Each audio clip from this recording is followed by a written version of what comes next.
कहते हैं कि जिस एक्ट्रेस ने शाहरुख के साथ फिल्म कर ली, मान लो उसका करियर बन गया, या फिर बड़े ब्रांड्स इंडोर्स कर लिए तो समझ लो आप टॉप पर हो। आज जिस पर्सनालिटी की मैं बात करूंगी, इन्होंने शाहरुख के साथ ही अपने करियर की शुरुआत की और बड़े ब्रांड्स इंडोर्स कर चुके हैं। उसके बावजूद आज की डेट में इंडस्ट्री से गायब है और इंडस्ट्री की लॉस्ट एक्ट्रेसेस में इनका नाम आता है। बात करेंगे हासिल, अब तक 56, शरारत और अशोका जैसी फिल्मों में काम कर चुकी एक्ट्रेस ऋषिता भट्ट की। ऋषिता भट्ट की लाइफ से जुड़ी वो बातें मैं आपको बताऊंगी जो आपने शायद ही सुनी होंगी।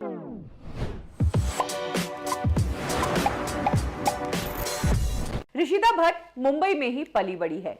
बचपन से स्पोर्ट्स में काफी तेज थी और पढ़ाई में भी मन लगता था, लेकिन जैसे ही बड़ी हुई तब मॉडलिंग में इंटरेस्ट आ गया। उन्होंने मॉडलिंग में आने से पहले लंदन के ट्रिनिटी कॉलेज से अपनी पढ़ाई की और उसके बाद इंडिया आकर मॉडलिंग करना शुरू कर दिया। इसी दौरान उन्हें मॉडलिंग में जल्द ही सक्सेस मिलने लगी और कुछ ही समय में उन्होंने लिम्का और लिरिल जैसे ब्रांड्स को एंडोर्स किया। अब हम सब जानते हैं कि 90s और 2000 के आसपास लिरिल और लिम्का के लिए ऐड करना मतलब आपका नेक्स्ट लेवल जो है वो फिल्में ही है। प्रीति जिंटा भी लिरिल गर्ल रह चुकी है और वो भी नेक्स्ट टाइम शाहरुख खान के साथ ही नजर आई थी, और इसी तरह से ऋषिता भी लिरिल में नजर आई और उसके बाद उन्होंने डांस की भी कुछ ट्रेनिंग ली। उन्हें डांस का बहुत शौक था, कथक, क्लासिकल डांसिंग उन्होंने सीखी। शामक दावर की क्लासेस तब वो जाती थी। शाहिद कपूर भी तब शामक दावर के ही स्टूडेंट थे और तब दोनों को लेकर एक गाना बनाया गया। ये गाना आर्यंस करके एक ग्रुप आता था तब, जो काफी पॉपुलर था, उनका ग्रुप था और ये गाना था आंखों में तेरा ही चेहरा। अगर आप 90s किड है तो आपको वो गाना बखूबी याद होगा। और इसी गाने से ऋषिता ऐसी पॉपुलर हुई कि उन्हें नेक्स्ट चांस मिल गया शाहरुख खान के साथ फिल्म अशोका में, जिसमें उन्होंने देवी का किरदार निभाया। हालांकि फिल्म शाहरुख और करीना पर ही फोकस्ड थी, लेकिन बॉक्स ऑफिस पर शाहरुख और करीना जैसे स्टार्स भी इस फिल्म को नहीं बचा पाए। हालांकि करीना तो तब नहीं थी, लेकिन जब शाहरुख जो उस टाइम टॉप पर थे वो ही नहीं बचा पाए तो फिर ऋषिता को क्या पहचान मिलती। इसके बाद वो नजर आई दिल विल प्यार व्यार फिल्म में। ये फिल्म सबको याद तो है, लेकिन फिल्म की कहानी की वजह से नहीं, बल्कि फिल्म के गानों की वजह से। पुराने गानों को इस फिल्म में डाला गया था और इन्हीं गानों की वजह से इस फिल्म को बहुत पसंद किया गया था। इसी दौरान ऋषिता ने एक फिल्म की अभिषेक बच्चन के साथ। बड़े सुपरस्टार के बेटे तो थे, लेकिन उस टाइम उनका करियर भी कुछ ठीक नहीं चल रहा था। हम सब जानते हैं कि अभिषेक बच्चन का जो स्टार्ट हुआ था करियर, वो बहुत ही लोएस्ट पॉइंट से हुआ। रिफ्यूजी, तेरा जादू चल गया और शरारत जैसी फिल्में ये कब आई कब गई पता ही नहीं चला। शरारत में ही ऋषिता अभिषेक के साथ नजर आई थी। फिल्म को इनिशियली कोई खरीद नहीं रहा था। 1 साल के डिले के बाद इस फिल्म को रिलीज किया गया और बॉक्स ऑफिस पर यह फिल्म भी पिट गई। आप बॉलीवुड से नहीं हो, आप मॉडलिंग की दुनिया से बॉलीवुड में आते हो और आपके लिए आगे से आगे फिल्में मिल जाती है, लेकिन जब आप परफॉर्म नहीं कर पाते तो फिर आपका करियर जो है समझ लीजिए कि लो लेवल की तरफ जा रहा है, क्योंकि यहां पर आपको रेकमेंड करने के लिए कोई नहीं है, आपके पास कोई बैकअप नहीं है, आपका कोई गॉडफादर या शुगर डैडी नहीं है। और यही कुछ हुआ ऋषिता के साथ भी। ना तो उन्हें बैक सपोर्ट करने के लिए कोई था और ना ही गाइड करने के लिए कोई था। यही कारण है कि किस तरह की फिल्में करनी चाहिए, किस हीरो के साथ करनी चाहिए, किस डायरेक्टर के साथ काम करना चाहिए, कैसी कहानियां बॉक्स ऑफिस पर चलती है, इसका कोई नॉलेज नहीं था और वो आगे से आगे फिल्में करती रही कंफ्यूजन के चलते। हालांकि ऋषिता को एक पॉइंट के बाद पता चला कि ऐसे ही हीरो के साथ नाच गाने से मतलब नहीं है, हार्ड हिटिंग परफॉर्मेंसेस देनी पड़ेगी। और तब इंडस्ट्री की कुछ एक्ट्रेसेस हैं जो इसी तरह की फिल्में कर रही थी, फिर चाहे रवीना टंडन की बात हो या तब्बू की बात हो। तब ऋषिता ने भी हासिल फिल्म में काम किया।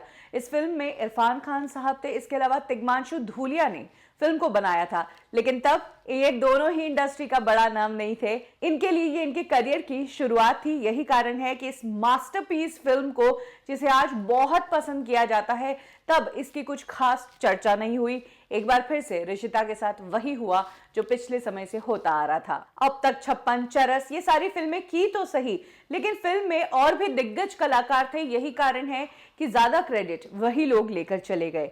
सबसे बड़ी बात, ऋषिता ने जहां इस तरह की फिल्में की, वहीं कुछ फिल्में ऐसी भी थी जो तब की टॉप एक्ट्रेसेस या तब की पॉपुलर एक्ट्रेसेस, अमीषा पटेल तब बहुत चल रही थी, करीना कपूर को बहुत ऑफर्स आ रहे थे, दिया मिर्जा काफी हिट चल रही थी। इन एक्ट्रेसेस की जो फिल्में ये नहीं कर पा रही थी डेट्स के कारण, ये जो रिजेक्ट कर रही थी फिल्में, उनमें ऋषिता ने काम किया। जहां एक तरफ इन फिल्मों के लिए कह सकते हैं कि ये उन हीरोइनों की रिजेक्टेड फिल्में थी, वहीं आउटसाइडर्स के लिए तो यही फिल्में बहुत बड़ी अपॉर्चुनिटी होती है। यही कारण है कि जब भी कोई रिजेक्टेड फिल्म भी ऋषिता के पास आई तो उन्होंने इन फिल्मों को एक्सेप्ट किया और इनमें काम किया, बट इसकी पूरी कीमत चुकाई क्योंकि फिल्में चली भी नहीं। और धीरे धीरे हालात ये हो गए कि second lead, third lead, supporting और फिर तो स्पेशल अपीयरेंस ही मिलने लगे। बॉलीवुड इंडस्ट्री में ऋषिता को काम मिलना कम हो गया और तब उन्होंने रीजनल इंडस्ट्री की तरफ रुख किया। उन्होंने साउथ की फिल्मों में, पंजाबी फिल्मों में, बंगाली फिल्मों में, इन सब जॉनर में काम किया। और जब ऋषिता इन रीजनल फिल्मों के साथ बिजी हो गई तब बॉलीवुड खूबसूरत चेहरों और स्टार किड्स के करियर बनाने में बिजी हो गया। इस एक्ट्रेस को सभी लोग भूल गए। इसी दौरान ऋषिता ने एक हार्ड हिटिंग फिल्म की, जिज्ञासा नाम की ये फिल्म थी जो कि एक हीरोइन की लाइफ पर बेस्ड थी। और ये हीरोइन जो है लेस्बियन बातें करती है, कुछ इंटीमेट सीन्स भी थे, किसिंग सीन्स भी थे। फिल्म की काफी चर्चा रही लेकिन चर्चा पर ही खत्म हो गई क्योंकि इस इंडस्ट्री में जब फिल्म से कोई बड़ा बैनर नहीं जुड़ा हुआ हो, कोई बड़ा पॉपुलर चेहरा नहीं हो फिल्म में, तो डिस्ट्रीब्यूटर्स, मार्केटिंग, कोई भी इस फिल्म में इंटरेस्ट नहीं लेता है, चाहे आपकी कहानी फिर अच्छी ही क्यों ना हो। और यही कुछ हुआ ऋषिता की इस फिल्म के साथ भी। क्रिटिक्स ने तारीफ की लेकिन बॉक्स ऑफिस पर फिल्म परफॉर्म नहीं कर पाई और जब फिल्म पैसा नहीं निकाल पाई तो फिर ट्रेड एक्सपर्ट्स के हिसाब से तो फिल्म फ्लॉप ही कहलाएगी। धीरे धीरे ऋषिता ने इंडस्ट्री से दूर रहना शुरू कर दिया, छोटे मोटे रोल्स या कैरेक्टर रोल्स करना उन्होंने शुरू कर दिया। 2017 में ऋषिता तब सुर्खियों में आई जब उन्होंने शादी कर ली। आनंद तिवारी इनके हस्बैंड का नाम है, जो कि सीनियर डिप्लोमेट है यूनाइटेड नेशंस के साथ में, अच्छी खासी पोस्ट है। ऋषिता की शादी के बाद जिंदगी ही बदल गई और बॉलीवुड इंडस्ट्री ने बैकसीट ले लिया क्योंकि ऋषिता अब अपनी लाइफ को एंजॉय करना चाहती थी। वहीं बात करें बॉलीवुड इंडस्ट्री की तो इंडस्ट्री सेल्फिश तो है ही। जैसे ही कोई एक्ट्रेस इंडस्ट्री में नहीं चलती है, चाहे कितनी ही खूबसूरत क्यों ना हो, चाहे उसकी एक्टिंग अच्छी क्यों ना हो, चाहे उसने हार्ड हिटिंग परफॉर्मेंस क्यों ना दी हो, अगर उसकी पिक्चर ने बॉक्स ऑफिस पर कमाई नहीं की है तो समझो उस एक्ट्रेस का इंडस्ट्री से बाहर जाने का वक्त आ चुका है। और यही कुछ इंडस्ट्री में सदियों से होता आया है। सबसे बड़ी बात, ऋषिता आई थी ईयर 2000 के आसपास। ये वो टाइम था जब इंडस्ट्री स्टार किड्स को चमकाने में लगी थी।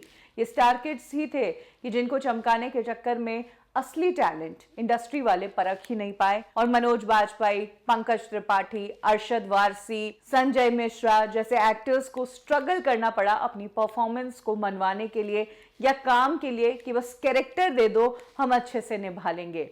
अब ओटीटी के आने से इन एक्टर्स को प्लेटफॉर्म मिला है, वरना फिल्मों में तो अभी भी स्टार सिस्टम ही चल रहा है।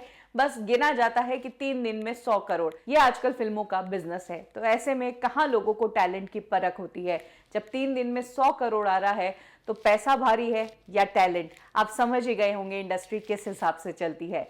ये कहानी है बॉलीवुड इंडस्ट्री की उस एक्ट्रेस की जिसने बड़े सुपरस्टार के साथ डेब्यू किया, बड़े ब्रांड्स में काम किया, म्यूजिक वीडियोस किए, आर्ट फिल्में की, कमर्शियल फिल्में की, सब कुछ किया जो उनके करियर को आगे बढ़ा सकता है।